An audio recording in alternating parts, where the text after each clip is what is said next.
All right, shalom friends, Rob Vanoff here with TelosTorah, doing a short reading here from our weekly Torah portion, which is Beshalach. It extends from, I think it's Exodus 13:16 through, or 13:17, maybe it is, all the way through the end of chapter 17 of Exodus, which I think is 17 verse 16. And here I want to look at these two last verses from Exodus 14, right before the Song of the Sea.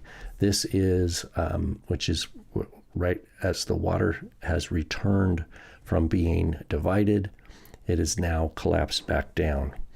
And so a wonderful miracle has just happened, and we're wrapping up Exodus 14. We're going to read through the Hebrew here and talk about it a little bit. So I hope this is enjoyable and edifying for you. So Exodus 14:30, Vayosha Adonai bayom hahu et Yisrael miyad Mitzrayim. Vayar Yisrael et Mitzrayim met al sfat hayam. Vayar Yisrael et hayad hagdola asher asa Adonai b'Mitzrayim. Vayireu ha'am et Adonai. Vayaminu b'Adonai uveMoshe avdo. So Vayosha Adonai, and he saved. So there's a hifil from Yasha. And he saved, that is, the Lord did. So Adonai saved, and Adonai saved Bayom Hahu, on that day, at Yisrael, Israel. Isn't that wonderful? Now the word order in the NASB there says, and the Lord saved Israel that day from the hand of the Egyptians. And that's fine. But in Hebrew, Vayosha Adonai Bayom Hahu, and the Lord saved that day at Yisrael, Israel, Miyad Mitzrayim, from the hand of Egypt. I don't like the Egyptians there. I just like Miyad Mitzrayim, from the hand of Mitzrayim. Vayar Yisrael et Mitzrayim met. And Israel saw Egypt dead, al sfat hayam, on the seashore, on the lip of the sea, or on the seashore. What I love here is that met is singular. Mitzrayim is a dual, technically, Mitzrayim, but it's just considered as a people, right? Et Vayar, and saw Israel did, et Mitzrayim met. Israel saw Egypt dead, al svat hayam. And again, so we have two, look at this, we had Vayar Yisrael et, and another Vayar Yisrael et. What's the first one? Vayar Yisrael et Mitzrayim, met al svat hayam, dead on the seashore. Vayar Yisrael et, and Israel saw Hayad Hagdolah, the great hand, literally, Asher asa Adonai b'Mitzrayim, which the Lord had done, the Lord had made in Egypt. So we would take this be here as against. The Lord had, and we would probably translate yad here as probably something like the NASB does, with power. Israel saw the mighty hand, right? The great hand, which the Lord had made. But it's, it shows how in English our idioms don't, the Hebrew idiom doesn't translate well into English. We have to change some of the vocab. And so I can understand why the NSB says the great power which the Lord used. But normally, yad can be power, that's fine. Asa being used, not so much. But it's still understandable. Israel saw two things, is what it's saying. Israel saw, as we saw back here, Egypt dead, and Israel saw the Hayad Hagdolah, the mighty hand, the great hand, the powerful hand, or the powerful work, the great the great thing which the Lord has done in Egypt, or worked against Egypt, because it's just Beh Mitzrayim. So it could be the great thing. Israel saw the great thing that the Lord did in Egypt. And then finally, Vayireu. Now this is like Vayar, but it's from a different root. This is the root to fear. Vayireu ha'am. And here, ha'am, which is normally singular, we have a plural verb. Actually, both here and in Ya'aminu, as we see. And they feared, that is ha'am. So it's kind of speaking as the people were of one heart and mind here. Vayireu ha'am et Adonai. And the people feared the Lord. They feared Adonai. Vaya'aminu b'Adonai. And they trusted in the Lord. This is just like what it says in Genesis 15, where it says, Vehemin b'Adonai. It says that Avram, that is Abraham, trusted the Lord, and it was reckoned him as righteous. Here it's plural, Vaya'aminu b'Adonai, and they trusted in the Lord, and Moshe avdo, and in Moses, his servant. So that is there's two bets here. The bet, the first bet is governed by the verb, and they trusted in the Lord. And then we have two items, and in Moses avdo, and we say, there is a his servant. Well, who is the his? Well, the NASB is correct to translate that with a capital H, his, because the antecedent is Adonai. They trusted Moses as the Lord's servant. And you'd think, well, wait, didn't they already? Like, at what point do they start trusting the Lord? At what point do they start trusting Moses? Like, they already killed the Passover lamb, and they took the hyssop, put the blood on the lintel, right, and on the doorposts. They ate the lamb. They kept all those instructions, and they headed out, and they were trapped between the sea and Pharaoh's army coming, because his heart had changed, and they were afraid, and God rescued them. He delivered them, as we just saw, Vayosha Adonai Bayom Hahu et Yisrael. The Lord delivered on that day Israel. So they're trusting in the Lord after they see and believe here. If we go back and look at the order, God saved them from miyad, that's that same word yad, right? From the hand of Egypt, from the power of Egypt. So here you could say from the power of Egypt. And Israel saw Egypt dead. So whatever yad Mitzrayim had, what they're seeing now is mate. They're dead. And they saw the yad, the great power, which the Lord had wrought, the great mighty thing that the Lord had done in Egypt. So they were rescued. That was the fact. They saw Egypt dead. They saw the mighty thing that the Lord had done, which is referring probably back to a broader scope of the mighty things that the Lord is doing for them. And then they feared the Lord.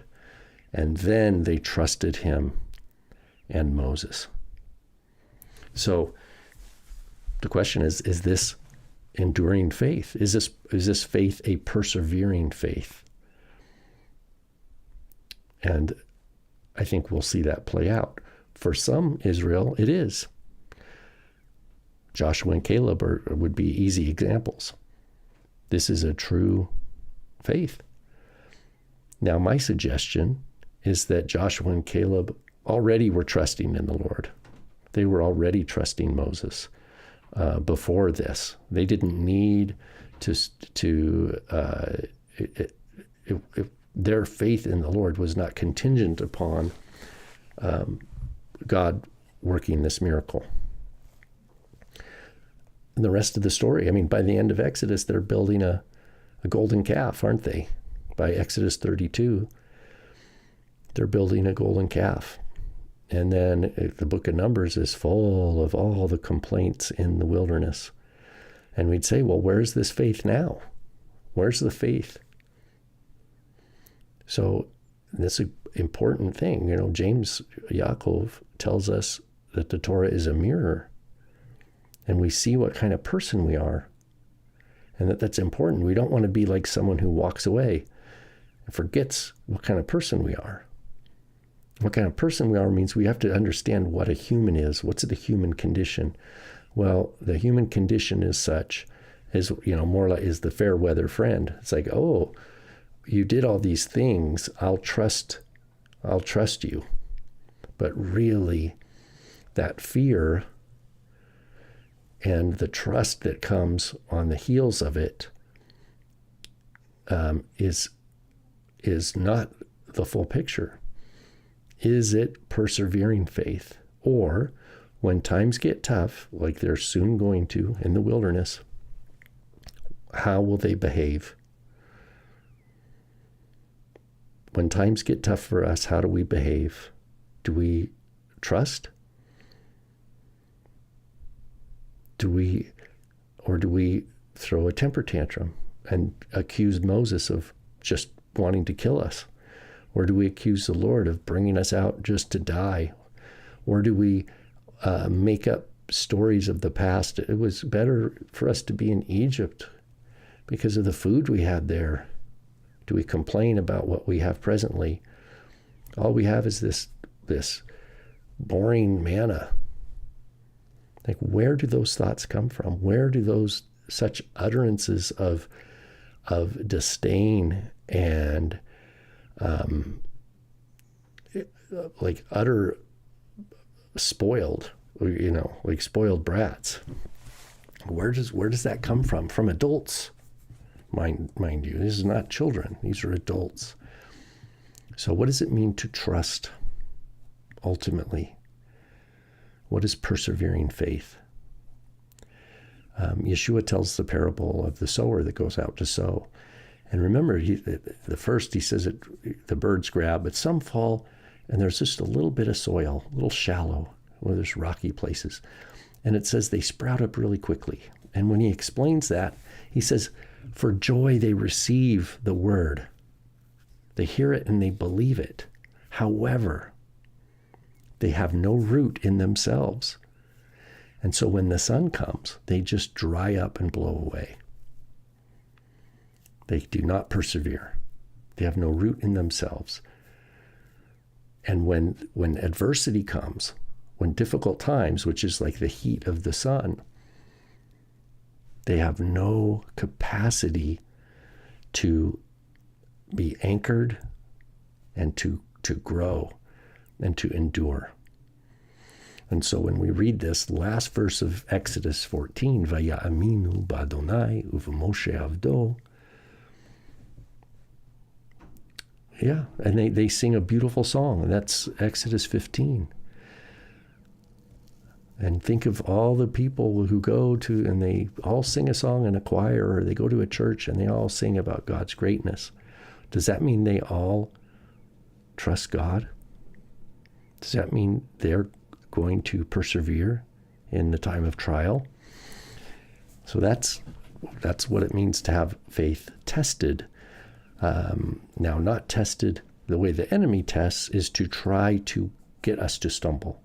The goal of the enemy in testing is to get us to fail. When God tests, like with Genesis 22, God tested Abraham, it is to demonstrate faithfulness. God uses trial to refine and demonstrate faithfulness of his saints. So what we see here with Israel coming out of Egypt is a wonderful redemption, a wonderful salvation and deliverance. And guess what? The trial begins. Guess what? The problem of the human heart, the problem in Israel, concentrated, it's every human's heart, but in the account of the Torah, the problem is not Egypt.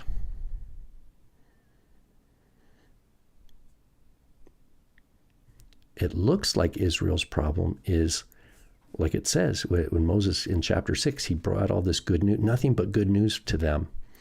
And it says that lo sham'u, they could not hear Moses.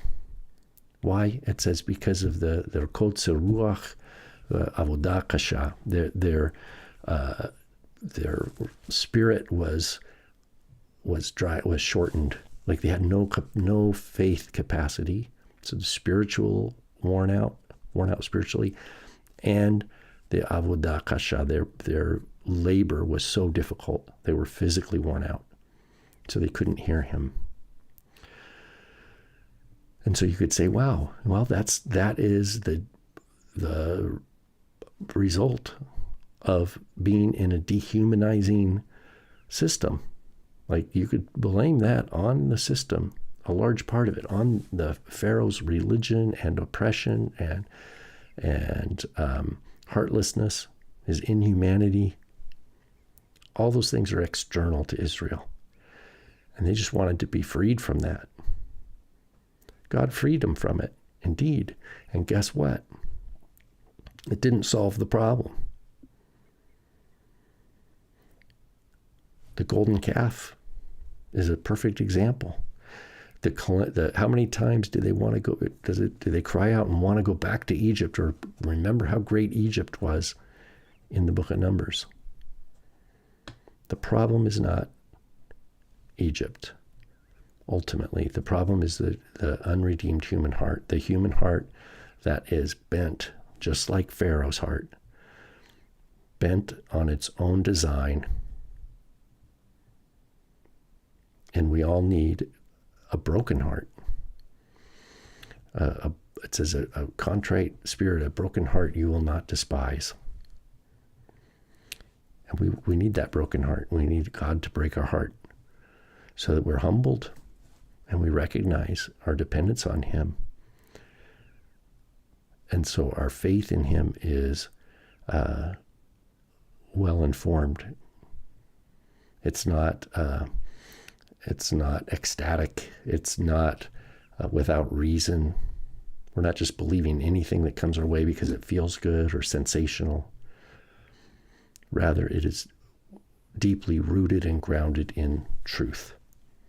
And that's the faith that perseveres. That's the attitude of the redeemed heart. All right, friends, a big Shabbat Shalom to you. And Lord willing, we'll see you next week.